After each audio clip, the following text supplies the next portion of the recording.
Evangelho que escreveu Mateus, capítulo 5 e versículo 21. Podem sentar.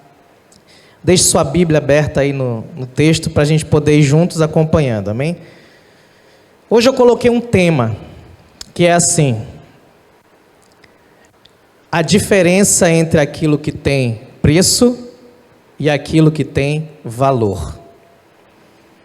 Há uma grande diferença entre preço e valor. E é disso que nós vamos falar hoje, baseado no versículo 21 até o último versículo desse capítulo, que é o 48. Por que estou falando de preço e valor? E já para adiantar, para não deixar suspense para vocês, já vou dizer que o que não tem preço para nós, mas tem muito valor, chama-se salvação das nossas almas. Por que não tem preço para nós? Porque não precisamos pagar nada pela salvação. Porque Jesus Cristo já pagou todo o preço por nós.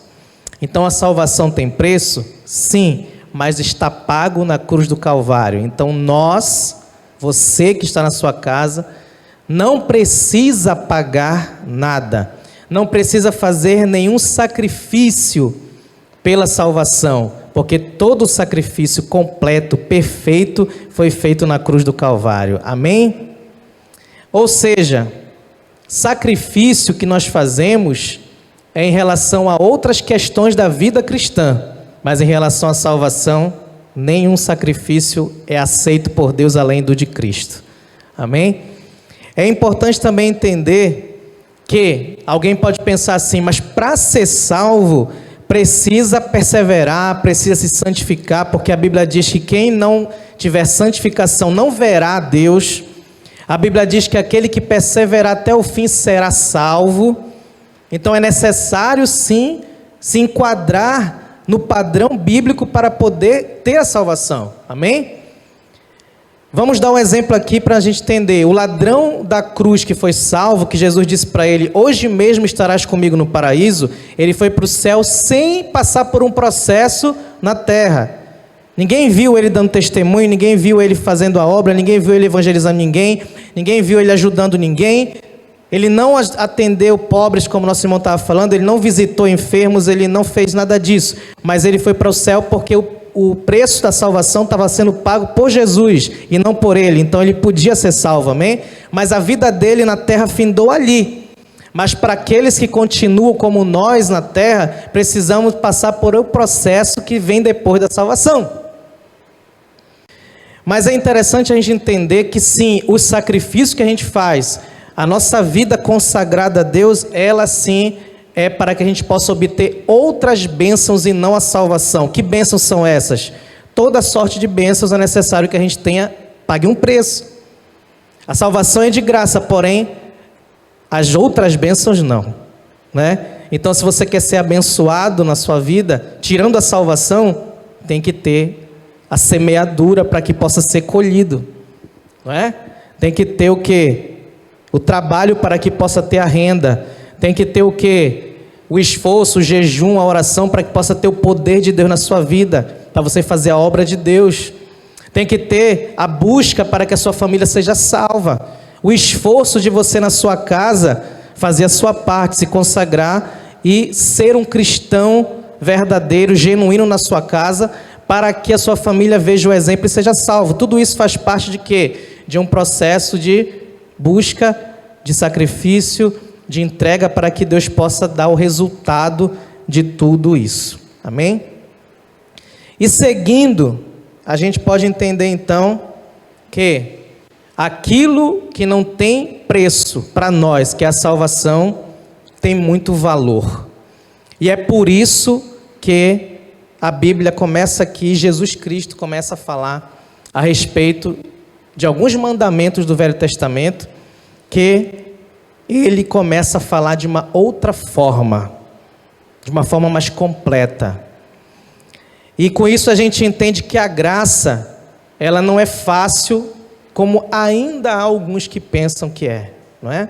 Só porque hoje a gente não vê pessoas sendo mortas porque oferecer um sacrifício ali, trazendo para a nossa linguagem no dia a dia aqui da igreja, né? Quando vem a pessoa, vem louvar, vem cantar, vem pregar, porém, porventura a pessoa não esteja preparada para aquilo, esteja talvez com uma vida não adequada para aquilo, a gente não vê acontecer como no Velho Testamento, que quando o sacerdote oferecia algo para Deus, mas não estava preparado para aquilo, santificado, não tinha feito o processo, ou então não era autorizado a fazer aquele sacrifício, ele era fulminado, ele era morto.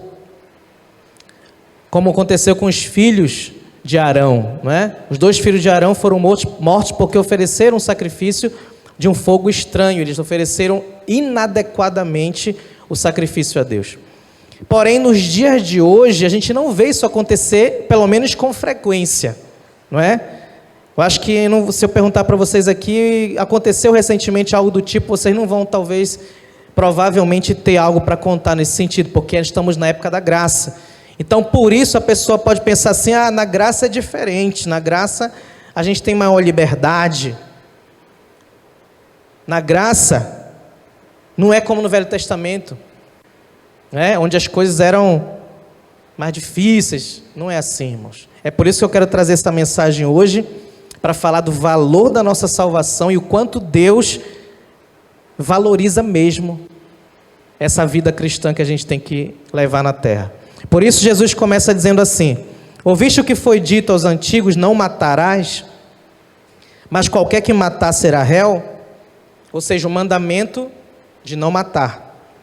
Eu, porém, vos digo que qualquer que sem motivo ficar com raiva, trazendo para a linguagem de hoje, contra seu irmão, se irar contra seu irmão, será réu de juízo. Então, injustiça, não é? Não tem motivo algum, porém por algum motivo que a pessoa criou, inventou talvez na sua mente, ou por algum interesse, ela começa a ficar com raiva daquele outro. E aí o que a Bíblia diz? Essa pessoa que faz isso, ela será réu. E qualquer que chamar seu irmão raca, que significa desprezível, insignificante, também será réu, e aqui ele diz do sinédrio. E qualquer que lhe chamar de louco, será réu do fogo do inferno. Então aqui ele está dizendo sobre ofender uma pessoa, não é? Sem motivo, se irar. Então o que Jesus está falando aqui? Não é mais somente matar o corpo, mas é também atingir a pessoa, ferir a pessoa na alma, porque o ser humano não é só corpo. Muitas pessoas morreram fisicamente, mas estão muito bem, estão na glória com Deus agora. E outras pessoas não morreram fisicamente, mas estão mal, estão feridas na sua alma. Por quê? Porque alguém feriu. Então Jesus está falando exatamente disso. O ser humano, você tem que olhar de uma outra forma no Novo Testamento, na graça. Você tem que entender o amor que Deus tem por cada pessoa e saber que assim como Ele te ama, Ele também ama as outras pessoas. E às vezes a gente tem a tendência de achar, não, porque eu estou numa igreja, porque eu estou numa denominação, porque eu estou no Evangelho, porque eu sou cristão, porque eu leio a Bíblia, porque isso e aquilo outro, porque eu tenho anos e anos e anos. A gente tende, né, algumas pessoas tendem a pensar que são especiais, não é? Não somos melhores que ninguém, nem eu nem você que está me ouvindo, porventura que tem anos e anos de igreja, ou seja, você tem um cargo na igreja, seja pastor, ninguém é diferente de ninguém aos olhos de Deus. Imagina você antes de entrar no Evangelho como você era, como eu era. Imagina como você olharia para você mesmo antes de você entrar na igreja. Talvez quando eu era ainda, né, do mundo, podemos assim dizer, se eu hoje olhasse para mim como eu era, eu ia julgar o quê? Eu ia pensar o quê? Né? Que eu era melhor, que eu sou melhor do que aquele jovem que está lá. Quando eu entrei na igreja eu tinha 21 anos, né? Então talvez eu olhasse hoje para aquele jovem e pensasse assim, eu estou melhor, Deus se agrada de mim. Mas mal eu ia pensar que aquele jovem lá, Jesus ia chamar para o Evangelho. Ia investir nesse jovem, na vida desse jovem. Transformar a vida dele. Então a mesma coisa você, com certeza, deve ter a mesma visão. Entender que não importa quem seja, nós não sabemos o que Deus tem para fazer na vida dessa pessoa, mas eu creio que são grandes coisas que Deus tem para fazer na vida da sua família, naquele jovem que tem lá na sua casa, no seu esposo, da sua esposa, que talvez hoje você olha e fica até sem fé ao olhar para a vida dessa pessoa e achar que as coisas vão mal, mas eu quero trazer uma palavra de esperança para você hoje. O Senhor ama essa pessoa que você está apresentando tanto quanto ama você.